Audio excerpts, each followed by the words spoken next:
Mr. Kony does not know his whereabouts. The court does not know the whereabouts of Kony.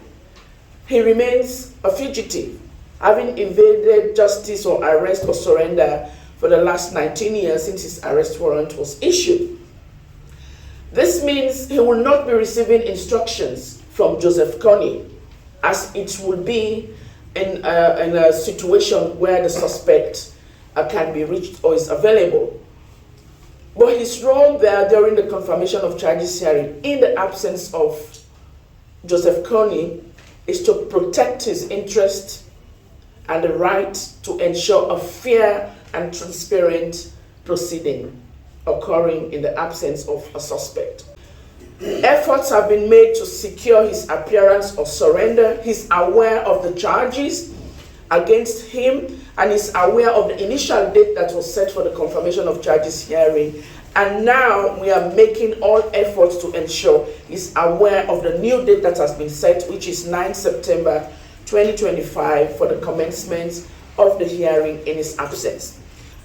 The crimes for which Joseph Kony stands before the court or will be expected to face are 36 counts of war crimes and crimes against humanity, particularly in respect to 8 locations, former IDP camps. The 4 IDP camps in the case of Dominican Wing are included. We've talked about this before: Abok, Lukodi, Pajule, and Odek. And in addition, 4 other locations or sites are included in this case: Abia, Balonio, Pagak, and Luala, in respect to the abduction of more than 100 girls at the Luala Secondary School. And all of these crimes fall within the context or the scope after 1st July 2002, when the Rome Statute effectively became functional. And these crimes also include murder, rape, enslavement, deportation, attack on the civilian population. 2 specific crimes, systematic crimes or systemic crimes, or we call thematic crimes, also relate to the abduction and use of children under the age of 18 in active hostilities, gender and sexual related crimes, and all of these cover northern Uganda. They are not specific to the 8 locations, but they cover all of northern Uganda.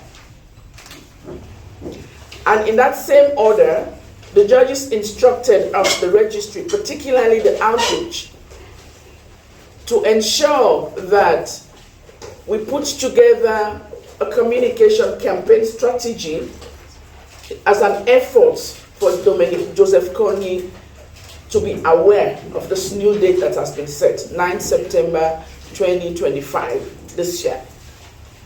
And we have been around engaging with different stakeholders in this whole exercise called notification efforts, so that through the media, through our interactions with the communities where we have been to over the last days, the campaigns were carried out in Central African Republic, in the Democratic Republic of the Congo, in South Sudan.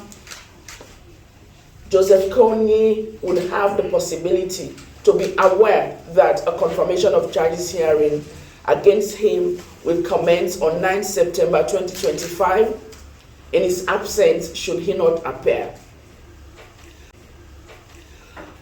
The Office of the Prosecutor also requested that this confirmation of charges hearing could take place in Uganda, either in Gulu here or in Lira, and instructed the registry to carry out an assessment, a feasibility assessment, first to determine the physical structure of the courtroom in Gulu and Lira, as well as the security situation, because these are practical modalities that need to be assessed to be able to see whether or not it will be a viable option to have the confirmation of charges hearing in his absence in northern Uganda, either in Gulu or in Lira. And also the costs. What would be the cost implication to hold such a hearing in northern Uganda?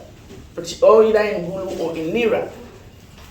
This is not a decision in terms of concretely where the hearing will take place, but this has been requested for by the Office of the Prosecutor, and the judges will make the determination after a thorough assessment of different modalities that will be submitted to them for possible consideration. And we don't know where they will take place at the moment, whether in The Hague or in Uganda.